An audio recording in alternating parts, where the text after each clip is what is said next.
Never sleep on New Year's Eve. It's something that my mother always told me. And well, I believed her for the longest time because, well, she's my mother.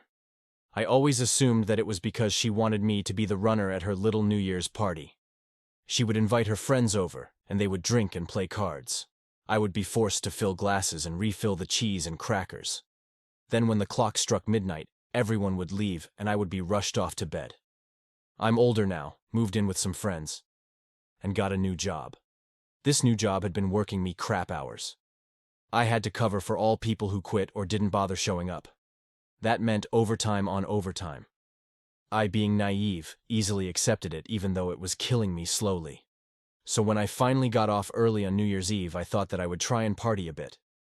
My friends and I cracked a few beers and sat in the living room while the TV was turned to the Times Square countdown. I felt my eyes get heavy, but I tried to bear through it. But by the time 10 p.m. rolled around, it was time for me to tap out. I stood up and announced that I was going to bed and went upstairs. I seemed to fall asleep fairly quickly and was teased with a wonderful dream. When I woke up, the house was silent and the sun was shining bright. I went downstairs and grabbed something from the fridge just to see that the living room was a hot mess. I shouted out to my roommate Lauren, but I got no response. I called out again. Nothing. She's usually up by now since it was nearing 12 in the afternoon. I went upstairs to Lauren's room, but she wasn't there. I called out to my other roommate Nikki, but no response from her either. When I checked her room, she was also gone. Maybe they went somewhere together? I ran outside and to see if their cars were gone, but they were still there. I assumed that they didn't go for a walk considering the fact that it was the dead middle of winter, where temperatures were reaching nearly -10. While I was outside, I noticed something. There were no cars going by. Now I live on a fairly busy street, so I found this weird. I peeked down a bit further, but there were no cars in sight. Now this may sound weird, but I peeked into my neighbors' houses, but there was no sight of them. All their cars were still in their driveways. I began getting paranoid at this point, so I sprinted back inside. I turned on my radio, one of my Christmas gifts, to the morning talk stations. I was met by radio silence. By then, I really started panicking. I grabbed my keys and drove out in my car. I drove for miles on miles, but there were no people. Restaurants, grocery stores, even in the city there was nobody, just silence. I finally checked my phone. The calls wouldn't ring. Text wouldn't send.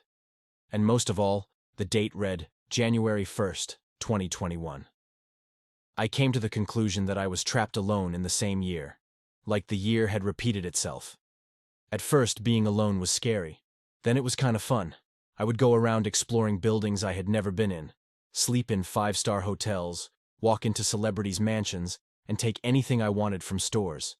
But by month 3, all the non-processed food had gone bad since there was nobody working at the stores. By month 5, the grocery stores began smelling so rancid that I had to wear a mask to enter. I've been living on canned vegetables and frozen food that I'm starting to get sick of it. I would kill to sit down and be able to eat at a restaurant again. By month 7, I began feeling so lonely. I missed everyone I ever knew and I began going crazy. I would talk to this stuffed dog I named Brian, and we came up with a plan. We would travel to all 50 states and take a picture at all the iconic sites. By month 9, I had already completed it, and I felt this immense feeling of emptiness. I had done everything. I wondered what was going on around the world. Was there anyone trapped like me? I couldn't check since, well, I couldn't fly a plane. By month 11, I had gone so insane that I thought that maybe if I just ended it all that I would be released from this hell. But then I paused and thought for a moment. If there was a way to get in, then there is a way to get out. After much thinking, I came to the conclusion that I had to make it to New Year's again. But then I saw them. There were these creatures. They stood over 9 foot and spoke in this deranged English kind of tongue. They were looking for someone, me.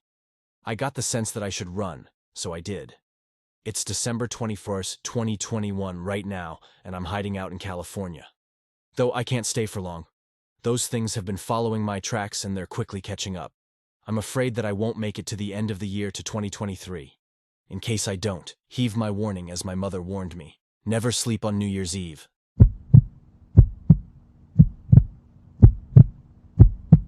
I don't think anyone else will share this, so here I am. At the stroke of midnight, just like with every New Year's event in our small city, bombs will fly into the air and explode. Well, last year, I discovered what really happens. It still terrifies me to this day. My brother Damien got arrested in August 2020 for the senseless killing of my mom's best friend, a mochaccino-colored woman named JoJo. I know, he deserved it. But I still feel for him because he has shown real remorse for JoJo's death. I can tell the difference between real tears and crocodile tears, and he showed real remorse, while my other friends said he was faking. I heard about a month later that he was sentenced to death for the deadly hate crime he, as a white young man in our white family, had committed to a biracial family friend. Even with his sorrow, I worried that he'd be given a lethal injection in front of me while Damien wore the sorry look on his face. Around the time New Year's Eve was coming, I overheard the policeman near where I live talking, so I went and did my eavesdropping, like I often do. Here's a sample of the conversation I heard. "Sarge, are you sure we want to do this again? We have to. It'll keep everyone from feeling sad about the criminals. It'll keep people happy. I can't believe we're doing this. Chris, I know you've never heard of this, but you're new to the job, so it doesn't surprise me." It was hard to find out the gist of what they were saying, but it sounded like they were going to carry out some form of execution. Come New Year's Eve, I set up cameras to monitor the people in charge of setting off the fireworks. Ever since I heard that conversation, I felt that something was off. The countdown initiated. Everyone was gathered in the circle. I was watching through my security feed what kind of fireworks they were going to set off. The ones in charge of the celebratory bombs appeared to be carrying coffins, and they came in hearses. I zoomed in on their activity to find out what was happening, but when they opened those things and carried out what was inside, I recognized Damien. The bodies appeared to be still alive, but all of them were tied up and gagged. There appeared to be a fuse attached to each of the bodies. Damien. I wanted to hurry out and stop them, but I reconsidered because I thought that I'd get arrested for interference in the operation. All of them were stuck into cannons, ready to be fired. The countdown was at 1 minute to midnight. I freaked out and went bonkers, mainly because what was happening was indeed celebratory of a new year, but it also masked how criminals here were executed. At the stroke of midnight, the cannons were fired. The people inside were shot up into the sky, and as I watched what happened, their bodies exploded like fireworks. All this time, I never knew that the worst criminals here were executed like dirty fireworks. I screamed in my shelter for hours, as if I saw the monster in my closet come out. My brother Damien, publicly executed without being publicly executed, becoming a firework for people's happiness. Terrified, I went outside to my favorite place in the wilderness to process what I just witnessed. It was so hard for me to take. Damien and I were best friends. I couldn't bear to think of how he'd been a dirty firework just for our small city's celebration. Even today, I still go bonkers thinking about the new year. The next dirty fireworks in the city I live in could be family or a great friend from school. I've been permanently scarred by this experience. Even now, I still remember Damien's face at the time. He had worn a look just before his death that said, "I love you, Kieran. Just keep going."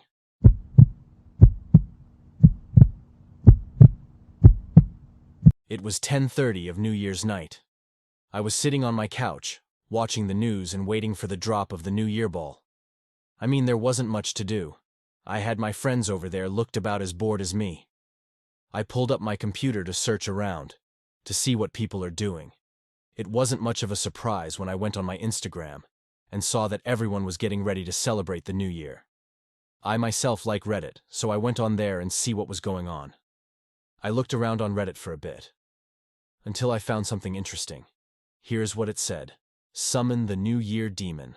All 5 steps. I told my friends to come here and look what I found on Reddit.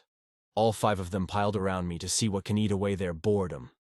Martha was who first spoke. "Well, let's read the first step." "Okay," I responded. Step number 1. Draw blood from all the people participating in the summoning and put it in a bowl. Jack, one of my friends, didn't like blood, but we made him do it anyway.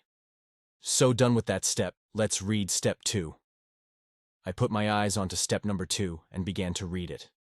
Step number 2. Cut a chunk of hair from each participant, put it into the bowl.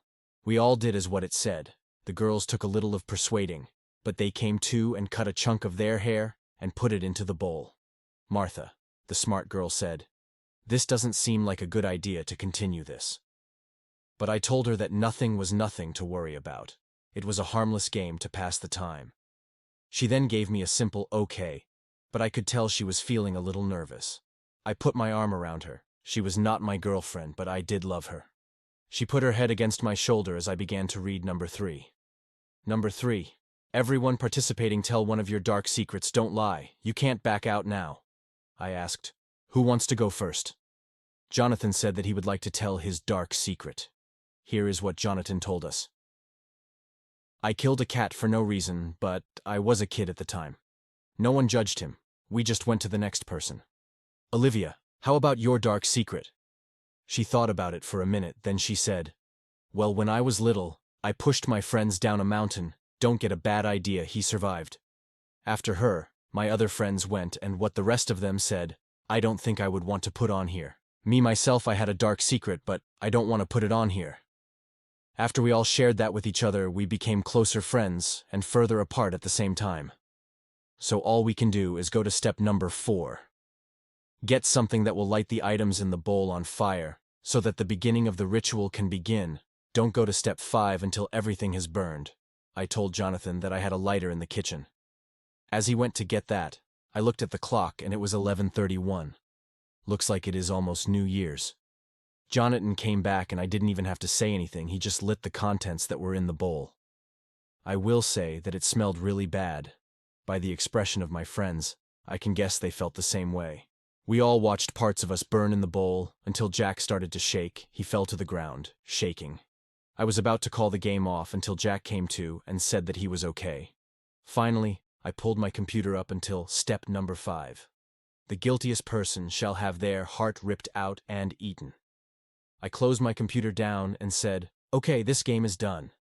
And Jack, you need to get rest." I still can't believe what happens next and will never forget. It will forever haunt me. Jack jumped onto Willie. He was the quietest of our group. Jack stabbed a blade into Willie's chest. I still don't know where Jack got the knife. Jack pulled out Willie's heart. We all watched in terror as Jack ate Willie's heart. Jack turned into something I still can't comprehend.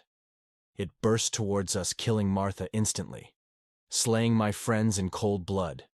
It grabbed me and threw me against my wall. Something stabbed through me. I was bleeding. But I was able to reach my computer, and since I was still alive, the least I could do was to type this and tell everyone that there is a demon out there. I summoned it. I guess I deserved what has happened to me. So whoever reads this, please be safe. I'm sorry for what I have done.